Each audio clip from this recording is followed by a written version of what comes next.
She grabbed the wine glass right out of my hand and said, "Don't you ever touch that again." My son looked at me across the Thanksgiving table and said, "Dad, maybe it's time for you to head home." So I put on my coat, walked to my truck, and drove away. 3 weeks later, he was on his knees. "My name is Walter, and I am 67 years old. I spent 41 years building something from nothing, a small equipment rental business that I started out of a rented garage when Daniel was still in diapers.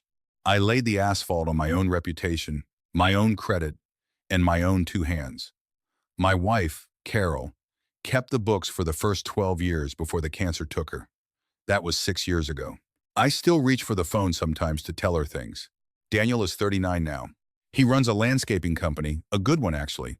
12 trucks, a crew of 23, contracts with 3 commercial properties and a school district. I am proud of him. I want you to know that before I tell you the rest of this, because it matters. A father who is not proud of his son has a different kind of story. This one is mine. He married Brittany 4 years ago. She is 35, thin, with the kind of smile that arrives on her face a half second after she decides to use it. She redecorated their house twice in those 4 years. She talks about the aesthetic of rooms. She does not work, which is fine, that is their arrangement, not mine. But she has opinions about everything, and she delivers them like verdicts. I drove 2 hours north to their place in Franklin for Thanksgiving. I brought a pecan pie from the bakery Carol used to love, the one on Route 9 that still uses real butter. I brought a toy for their daughter Lily, who is 4 and who loves dinosaurs and calls me Pop Pop, which I think is the best name anyone has ever given me. I arrived at 11 in the morning. Brittany was already in what I can only describe as a performance, moving between the kitchen and the dining room with the energy of someone who needed everyone to see how hard she was working. She had set the table with special glassware, crystal pieces she had described to me once on the phone as heirlooms, though I later learned she had ordered them from a catalog 8 months prior. There were place cards. My card was at the far end of the table, nearest to the kitchen doorway. The house smelled good. I will give her that. I sat in the living room with Lily, who was showing me a book about stegosauruses. She had the facts largely correct, which made me smile. Daniel came in from the garage where he'd been doing something with a cooler and gave me a hug. He looked tired. He had looked tired for about 2 years, if I am being honest. "You doing okay, Dad?" "I'm doing fine," I said. "Your daughter just told me that stegosauruses had brains the size of walnuts." He laughed. It was a real laugh, not a performance. In that moment, he was still my boy. We moved to the table around 1 o'clock. Brittany's sister, Renee, was there, along with her husband, Craig, and Craig's mother, Sandra, a quiet woman from Knoxville who seemed as uncertain about the place cards as I was. There was also a couple from the neighborhood. I did not catch their names, but they had the polished look of people Brittany was auditioning for something. The meal was good. Turkey, roasted correctly, sweet potatoes, green beans. Brittany had made everything herself, and she mentioned that several times. About 40 minutes into the meal, I reached for my water glass, and I knocked it just slightly, just a wobble, and to steady my hand, I picked up the nearest glass, which happened to be the crystal one at my setting, and I turned it slowly in my hand. Just for a second, just to look at the base, which had an unusual cut to it. Brittany was watching me the way a hawk watches a field mouse. "Walter." Her voice was flat and cold in a way that stopped the table. I looked up. "That glass is not for handling. Please set it down." The neighborhood couple looked at their plates. "I was just looking at the—" I said, "Set it down, please." I set it down. The table was quiet. Lily looked at me with wide eyes. I gave her a small smile. And then Daniel, my son, my boy who I had coached through Little League and driven to the emergency room twice and co-signed the loan that bought his first truck, Daniel set down his fork and said, quietly, "Dad, maybe this wasn't a good idea. Maybe you should head home." Not Brittany, that was out of line. Not, "Hey, let's just move on." He looked at his father across the Thanksgiving table and he asked his father to leave. I looked at him for a moment. He didn't look away, but he didn't look certain either. He looked like a man standing on ice that he knows is too thin, but has decided to keep walking anyway. I put my napkin on the table. I pushed back my chair. I said, "Happy Thanksgiving, everyone." And I bent down and kissed Lily on the top of her head, and she grabbed my sleeve and said, "Pop, Pop, you're not staying for pie?" "Not today, sweetheart," I said, "but I'll see you soon." I got my coat from the hook by the door. I did not slam anything. I did not raise my voice. I am 67 years old, and I have buried a wife and built a business, and I have nothing left to prove to anyone at a dinner table. I drove the 2 hours home in silence. I did not call Daniel that night. I did not text him.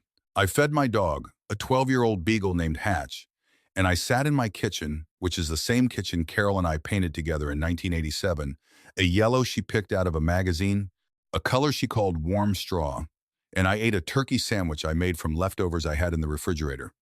And I thought about something. There is a parcel of land on the east side of Millbrook Road, about a mile and a half from the highway. 7 acres of gravel lot with a metal outbuilding and a drainage easement. I have owned it since 1998. I bought it when the previous owner, a man named Gene Patchke, fell behind on his property taxes and needed to move fast. I paid $62,000 for it. Daniel's landscaping operation, all 12 trucks. The equipment shed, the storage containers, the fuel tank, the overflow lot sits on that land. He has been paying me $400 a month. I have been charging him $400 a month since he started parking 2 trucks there 10 years ago because I did not want him to feel like he was in my debt. I wanted him to build something that felt like his. The current market rate for commercial lot rental in that corridor, I had reason to believe, was considerably higher. But I had never updated the lease. It renewed automatically year to year on the 1st of December. The 1st of December was 22 days away. I did not make any decisions that night. I am not a man who makes decisions from anger. Carol used to say I process things like a slow cooker, low heat, long time, but the result is always better than anything rushed. Daniel called me 4 days after Thanksgiving. No apology in his voice. Just his regular tone, the one he uses when he is moving between tasks. He asked if I had gotten home okay. He asked how Hatch was doing. He mentioned that one of his commercial contracts was up for renewal, and he was feeling good about it. I listened. I answered in full sentences. I did not bring up Thanksgiving, and neither did he. When we hung up, I sat for a long time in the quiet. I have a friend named Arthur who has been my attorney since 1994. He is 71, retired except for a few clients he won't let go of, and he plays poker badly but with great enthusiasm every 3rd Friday. I called him that Saturday morning. Arthur, I said, I need you to look at a land lease for me. Which parcel? Millbrook Road. There was a pause. Arthur knew about the arrangement with Daniel because Arthur had drafted the original lease. What are you thinking, Walt? I'm thinking the lease renews December 1st, and I'd like to know what fair market looks like. Another pause. I can have someone run comps by Wednesday. That'd be fine, I said. The comps came back at $2,800 to $3,400 per month for comparable commercial lots in that area. The midpoint was $3,100. I thought about it for 5 days. I walked the perimeter of my property 3 times, something I do when I'm working through something large. I sat with Carol's photograph on the mantle and had the one-sided conversation I have been having with her for 6 years, which is mostly me talking and occasionally feeling like I know what she would say. What she would say, I think, is this: Walter, this isn't about the money and you know it. So figure out what it actually is about. What it was about was this. My son had watched his wife humiliate me at his table, in front of his neighbors, in front of my 4-year-old granddaughter, and he had responded by asking me to leave. He had made a choice. He had chosen without hesitation, without a flicker of conflict, and he had not called to apologize. If you let someone treat you that way once and say nothing, you have told them something. You have told them the price. I called Arthur back on a Thursday. Let's set the renewal at $2,800, I said, month to month after the first 12 months. And let's send it certified, Arthur. I want a signature. When do you want it to go out? November 30th, I said. That was 2 days before the automatic renewal would have processed at $400. Arthur was quiet for a moment. You sure about this, Walt? I'm sure about what's fair, I said. I haven't been charging him what's fair for 10 years. That ends. The letter arrived at Daniel's office on December 2nd. I know this because Arthur called me when the return receipt came back. Daniel had signed for it himself. I did not hear from Daniel for 9 days. And then I heard from Lily. She did not call me. Of course she is 4 years old. But her older half-sister, Maya, who is 14 and lives with her mother in Clarksville but visits Daniel on weekends, called me from her cell phone on a Sunday afternoon. Maya had been at the Thanksgiving table. Maya had watched the whole thing. Hey, Pop. She has called me that since she was Lily's age, which is one of the great gifts of my life. Hey there, kid. How are you? I'm okay. Pause. I just wanted to call because I've been thinking about Thanksgiving, and I wanted to say I'm sorry that happened. It wasn't right. I had to clear my throat. That means a lot to me, Maya, more than you know. Lily misses you, she said. She told Dad that Pop left because Mommy was mean. She said it at dinner. Children see things with a clarity that we spend years learning to obscure. You tell Lily I'll take her to see those dinosaur bones at the Natural History Museum as soon as things settle down, I said. Okay. Pop? Yeah. Don't let them treat you like that again, okay? 67 years old. And a 14-year-old girl is the one who said exactly what needed to be said. Daniel showed up at my house on December 11th. It was a Tuesday, late afternoon, the sky that specific gray that December gets in this part of the country, not storm gray, but resignation gray, the color of a year winding down. He knocked. He did not call first. I opened the door. He looked worse than tired this time. He looked like a man who had been in a quiet argument for 2 weeks, which I suspect he had. Come in, I said. He sat at the kitchen table, the same table he'd done homework at, the same table where Carol had helped him fill out his first loan application. Hatch came over and put his head on Daniel's knee, the way he always does, because Hatch does not hold grudges. Daniel looked at the lease document that was on the table. I had left it there because I am not a man who hides things. Dad, he said, I need to talk about this. All right? He looked up. $2,800 a month that's a real number. That's the market number, I said. It's actually on the lower end of what the comps showed. He was quiet. He ran his thumb along the edge of the document. I didn't know what you were charging me was below market. I know you didn't, I said. I kept it low on purpose. I wanted you to get your footing. He nodded slowly. You've had your footing for a while now, Daniel. He looked out the kitchen window at the bird feeder Carol put up in 2003. I fill it every week. I don't know entirely why, except that she cared about it, and caring about the things she cared about is one of the ways I keep her close. I owe you an apology, he said. About Thanksgiving. I waited. I have learned that the shape of an apology matters as much as the fact of it. A real apology names the thing. He looked at me. I shouldn't have asked you to leave. That was wrong. What Brittany said was out of line, and I should have said that at the table, and I didn't. I was trying to keep the peace, and I handled it badly. It wasn't perfect. There was still something in it about Brittany that stopped short of accountability. But it named the thing. He looked me in the eye when he said it.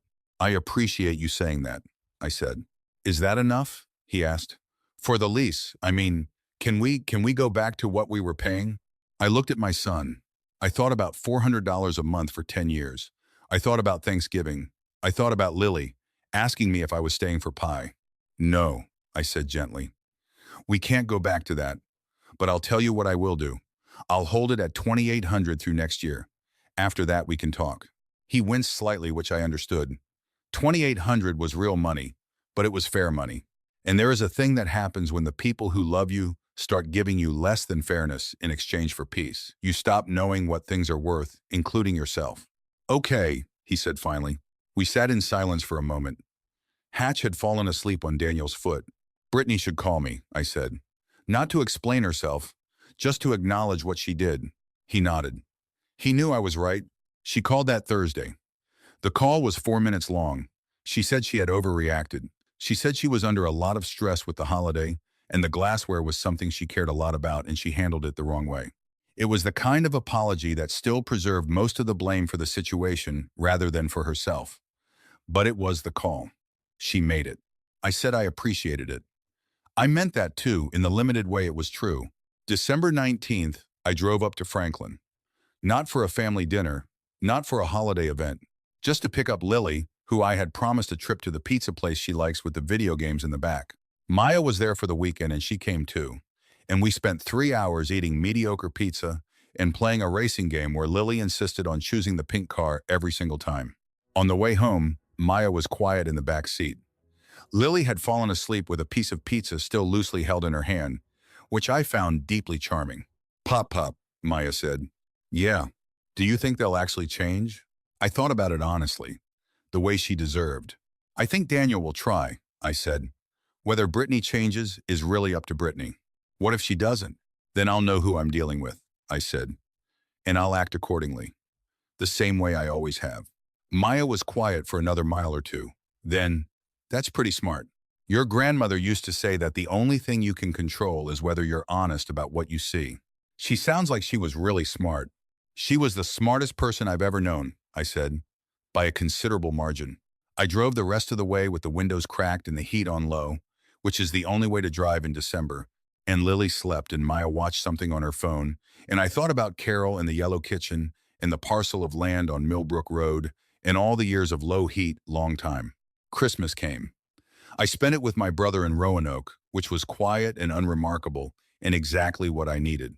Daniel and Brittany sent a gift card, which I used to buy birdseed in January.